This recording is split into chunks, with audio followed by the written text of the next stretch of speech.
সুপ্রিয় দর্শক, স্বাগতম জানাচ্ছি সর্বশেষ আপডেট বাংলা সংবাদে। শুরুতেই সংবাদ শিরোনাম। শুরুতেই জানিয়ে দেব, জুলাই সনদ অনুযায়ী সংবিধান সংস্কার করতে হবে জানালেন আলী রিয়াজ। বিস্তারিত লাগছে প্রতিবেদনে। এদিকে নভেম্বরে গণভোটের প্রস্তাব জামাতের, ইসিতে 18টি সুপারিশ। বিস্তারিত থাকছে প্রতিবেদনে। আরও জানিয়ে দেব, শাপলা না দেওয়ার বিষয়টি নির্বাচন কমিশনের স্বেচ্ছাচারিতা বললেন নাহিদ ইসলাম। বিস্তারিত থাকছে প্রতিবেদনে। এদিকে বিএনপি জামাত দুই দিকেই দরজা খোলা রাখছে এনসিপি। বিস্তারিত থাকছে প্রতিবেদনে। আরও জানিয়ে দেব, পুলিশ হেফাজতে সেই খতিব নিখোঁজের পেছনে আসল ঘটনার স্বীকারোক্তি। বিস্তারিত থাকছে প্রতিবেদনে। ও সর্বশেষ জানিয়ে দেব, জামাতের আমিরের বক্তব্য নিয়ে মন্তব্য, পুবাইল থানার ওসিকে প্রত্যাহার। এতক্ষণ শুনছিলেন সংবাদ শিরোনাম, এবারে বিস্তারিত। জুলাই সনদ অনুযায়ী সংবিধান সংস্কার পরিষদকে সংবিধানের পরিবর্তন আনতে হবে।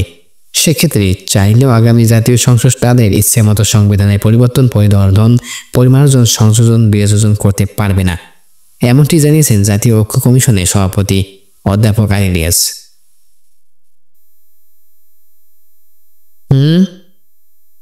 দীর্ঘদিন আলোচনার পর রাজনৈতিক দলগুলো জুলাই সনদে সই করলেও এর বাস্তবায়ন প্রক্রিয়া নিয়ে মতভেদ রয়ে গেছে। এর মধ্যেই ঐক্যমত কমিশন জুলাই সনদ বাস্তবায়নের আদেশের একটি খসড়া অন্তর্বর্তী সরকারকে আজ দিয়েছে। সরকারকে দায়িত্ব দেওয়া হয়েছে জুলাই জাতীয় সনদ সংবিধান সংস্কার বাস্তবায়ন আদেশ 2025 জারি করতে। আরও বলা হয়েছে, পরবর্তী সংসদ নির্বাচনে নির্বাচিতদের নিয়ে গঠিত সংবিধান সংস্কার পরিষদ প্রথম অধিবেশন থেকে শুরু করে 277 দিনের মধ্যে জুলাই সনদ অনুসারে সংবিধান সংস্কারের কাজ শেষ করবে। এই কাজ শেষ হওয়ার পর সংবিধান সংস্কার পরিষদ বিলীন হয়ে যাবে প্রথাগত সংসদে। এদিকে নভেম্বরে গণভোটের প্রস্তাব জামাতের, ইসিতে 18টি সুপারিশ। আগামী নির্বাচন সুষ্ঠু ও গ্রহণযোগ্য করতে নির্বাচন কমিশনকে 18 দফা সুপারিশ দিয়েছে বাংলাদেশ জামাত ইসলামী। সুপারিশের দলটির জাতীয় নির্বাচনের আগে আগামী নভেম্বর মাসে কমিশনকে গণভোট আয়োজন প্রস্তাব দিয়েছে। আজ মঙ্গলবার দুপুরে জামাতে ইসলামী 7 সদস্যের প্রতিনিধি দল প্রধান নির্বাচন কমিশনের সঙ্গে বৈঠক করে। রাজধানীর আগারগাঁওয়ে নির্বাচন কমিশন কার্যালয়ে এই বৈঠকে অনুষ্ঠিত হয়। নেতৃত্ব দেন দলটির সেক্রেটারি জেনারেল গোলাম পরোয়ার। সংসদ নির্বাচনের আগে গণভোটের দাবি নিয়ে গোলাম পরোয়ার সাংবাদিকদের বলেন, 18 দফার মধ্যে গণভোটকে নির্বাচনের আগে করতে হবে। যে জাতীয় সনদ তৈরি হচ্ছে, জুলাই জাতীয় সনদের যেসব বিদ্যমান কাঠামোগত পরিবর্তন করে যে সংস্কারগুলোর ব্যাপারে আমরা ঐক্যমত হয়েছি, জাতিকে তা জানাতে হবে। জানার পরেই না তারা হ্যাঁ বা না ভোট দেবে। যদি একই দিনে ভোট হয় তাহলে ভোটারও তা জানতে পারল না। সংস্কার ও জাতীয় সনদের বিষয়গুলো নির্বাচন কমিশনকে জনসম্মুখে করতে হবে বলে জানান পরোয়ার। তার ওয়েবসাইটে দেবেন, জনগণ জানবে, ভোটাররা সিদ্ধান্ত নেবে বলে তিনি। সেটার জন্য নভেম্বরে উপযুক্ত সময় বলছেন জামাতের এই নেতা। তিনি আরও বলেন, একই দিনে ভোট হলে কেন্দ্রে সহিংসতা হতে পারে, 2-4টে কেন্দ্রে ভোট বন্ধ হতে পারে। ভোট বন্ধ হলে গণভোটের 10টা কি হবে? এগুলো ব্যাপারে ওনারা কোনো নেতিবাচক কথা বলেননি। ধৈর্যের সঙ্গে সরেছেন। মনে হচ্ছে আমাদের কথার প্রতি ওনারা কনভিন্স হয়েছেন। এদিকে শাপলা না দেওয়ার বিষয়টি নির্বাচন কমিশনের স্বেচ্ছাচারিতা বললেন নাহিদ ইসলাম। মঙ্গলবার দুপুরে রাজশাহী নগরী পর্যটন মোটেলে রাজশাহী বিভাগের মহানগর ও জেলাগুলোতে জাতীয় নাগরিক পার্টির আহ্বায়ক কমিটির নেতৃত্ব বাছাইয়ের কার্যক্রমে অংশ নিয়ে গণমাধ্যমের সঙ্গে মত বিনিময়কালে তিনি একথা বলেন।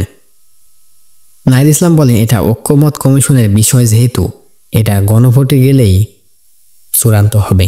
এর আগে তত্ত্বাবধায়ক সরকার আনার সুযোগ নেই। অন্তর্বর্তীকালীন সরকারের অধীনেই ডক্টর মোহাম্মদ ইউনূসের অধীনে আমাদের নির্বাচনের দিকে যেতে হবে। তবে এই সরকারের কিছু সমালোচনা এসেছে, আমাদের জায়গা থেকেও বলছি, কিছু উপদেষ্টাদের বিষয়ে কথা এসেছে। এটা যথাযথভাবেই অন্তর্বর্তীকালীন সরকারের অ্যাড্রেস করা উচিত। জুলাই সনদ বাস্তবায়নের রূপরেখা ডক্টর মোহাম্মদ ইউনূসকেই ঘোষণা করতে হবে উল্লেখ করে নাহিদ বলেন, গণভোটের মাধ্যমে জুলাই সনদ অনুমোদিত হবে এবং এই আদেশটা ডক্টর মোহাম্মদ ইউনূস জারি করবেন। এই আদেশের বা সংস্কারের ভিত্তিটা হচ্ছে জুলাই গণ অভ্যুত্থান। বিদ্যমান সংবিধানের অধীনে এই ধরনের সাংবিধানিক আদেশ দেওয়ার সুযোগ নেই। বর্তমানে যে প্রেসিডেন্ট আছেন চুপ্পু, তিনি এই আদেশ দিতে পারেন না। সেটা বৈধ হবে না, জনগণের কাছে বিশ্বাসযোগ্য হবে না। ডক্টর মোহাম্মদ ইউনূস জুলাই গণ অভ্যুত্থানের বৈধতার জায়গা থেকে এই আদেশটি জারি করবেন। পরবর্তীতে যে সংসদ হবে সেখানে একটা সংস্কার পরিষদ হওয়ার কথা। সেখানে এই সকল পরিবর্তিত বিষয়গুলো সন্নিবেশিত হবে। এগুলো যখন নিশ্চিত হবে সেখানে আমরা জাতীয় নাগরিক পার্টির পক্ষ থেকে স্বাক্ষর করব। এদিকে আসন সমঝোতা বিএনপি জামাত দুই দিকেই দরজা খোলা রাখছে এনসিপি। আসন্ন জাতীয় সংসদ নির্বাচন সামনে রেখে বিএনপি ও জামাতের ইসলামী দুই দলের সঙ্গে যোগাযোগ রাখছে জাতীয় নাগরিক পার্টি এনসিপি। দলটি এখন পর্যন্ত কোনো জোটে যাওয়ার ঘোষণা দেননি, তবে সম্ভাব্য আসন সমঝোতা ও রাজনৈতিক বোঝাপড়ার বিষয়ে দুই দলের দিকে দরজা খোলা রাখছে। উভয় দলের সঙ্গে আনুষ্ঠানিক আলাপ আলোচনা করছে এনসিপির নেতারা। এনসিপি নেতাদের ভাষ্য, দলীয় প্রতীক এবং জুলাই জাতীয় সনদের আইনি ভিত্তির বিষয়টি সুরাহার পর তারা আনুষ্ঠানিকভাবে নির্বাচনী কার্যক্রমে প্রবেশ করবেন। দলীয় প্রতীক ও জুলাই সনদের বিষয়টি শীঘ্রই সুরাহা হয়ে যেতে পারে বলে দলটির অনেকের ধারণা। যদিও অনানুষ্ঠানিক ইতিমধ্যে নির্বাচন কেন্দ্রিক কিছু তৎপরতা শুরু করেছে এনসিপি। দলটির সম্ভাব্য প্রার্থীদের অনেকেই পছন্দের আসনে ভোটারদের কাছে পরিচিত হওয়ার চেষ্টা করছেন। তারা জনসংযোগ করছেন, বিভিন্ন সামাজিক কাজে যুক্ত হওয়ার চেষ্টা করছেন। এমন নেতার সংখ্যা প্রায় 200। এদিকে পুলিশ হেফাজতে সেই খতিব নিখোঁজের পেছনে আসল ঘটনার স্বীকারোক্তি। গাজীপুরের টঙ্গী টি&ডি কলোনি জামে মসজিদের খতিব ও পেশ ইমাম মোহাম্মদ মহিবুল্লাহ মিয়াজির চাঞ্চল্যকর নিখোঁজের পেছনের আসল ঘটনা জানা গেছে। তাকে ইতিমধ্যে নিরাপত্তা হেফাজতে নিয়েছে পুলিশ। সোমবার রাতে তাকে টঙ্গী পূর্ব থানা পুলিশ হেফাজতে নেওয়া হয়। তার নিখোঁজের পেছনের আসল ঘটনা তিনি স্বীকার করেছেন। বিষয়টি নিশ্চিত করেছেন গাজীপুর মেট্রোপলিটন পুলিশের জিএমপি একজন কর্মকর্তা, নাম প্রকাশে অনিচ্ছুক। ওই কর্মকর্তা জানান, ইমাম মহিবুল্লাহ অপহরণের পেছনে ইসকন জড়িত থাকার অভিযোগ করা হয়েছিল, তবে পুলিশের তদন্তে উঠে এসেছে তিনি অপহৃত হননি। শ্যামলী পরিবহনের বাসের টিকিট কেটে নিজেই পঞ্চগড় গিয়েছেন। তথ্য প্রযুক্তির সহযোগিতায় এই মামলা তদন্ত করা হয়েছে। এই ঘটনায় ইমাম মহিবুল্লাহর বাসের সহযাত্রী এবং বাসের সুপারভাইজারও পুলিশের হেফাজতে আছেন। তিনি জানান, এরই মধ্যে ইমাম মহিবুল্লাহ পুলিশের কাছে প্রকৃত ঘটনা স্বীকার করেছেন। তার দেওয়া তথ্যের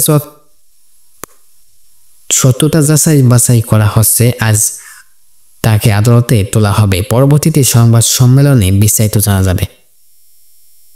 এর আগে গত বুধবার সকালে টঙ্গীর বাসা থেকে হাঁটতে বের হয়ে নিখোঁজ হয়েছিলেন তিনি।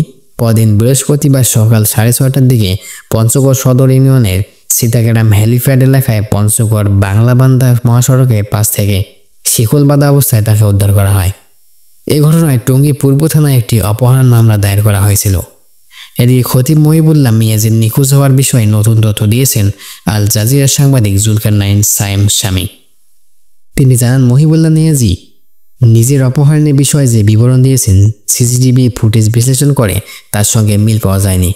ওই ঘটনা সিসিটিভিতে ফুটেজ শেয়ার করে সায়ের বলেন, গাজীপুরের টঙ্গী টি&ডি কলোনি জামে মসজিদের খতিব মুফতি মোহাম্মদ মহিবুল্লাহ মিয়াজি দাবি করেছিলেন গত 22 অক্টোবর 2025 সকাল 7টার দিকে টঙ্গী সেলমন axis link CNG filling and কর্ভাস সেন্টারের সামনে থেকে তাকে অপহরণ করা হয়েছিল। একটি অ্যাম্বুলেন্সে তোলা হয়। তবে উক্ত এলাকার সিসিটিভির ক্যামেরায় ফুটেজ পর্যবেক্ষণ করে দেখা যায় সকাল 6:52:40 তিনি ঘর থেকে বের হন। ঘর থেকে বের হওয়ার সময় তিনি বাম হাতে দরজা খুলে বের হন, পেছন ফিরে তাকাননি এবং টিনের দরজাটি বন্ধ হয়ে যায়। শালা এত বড় কাহিনী কয় কার?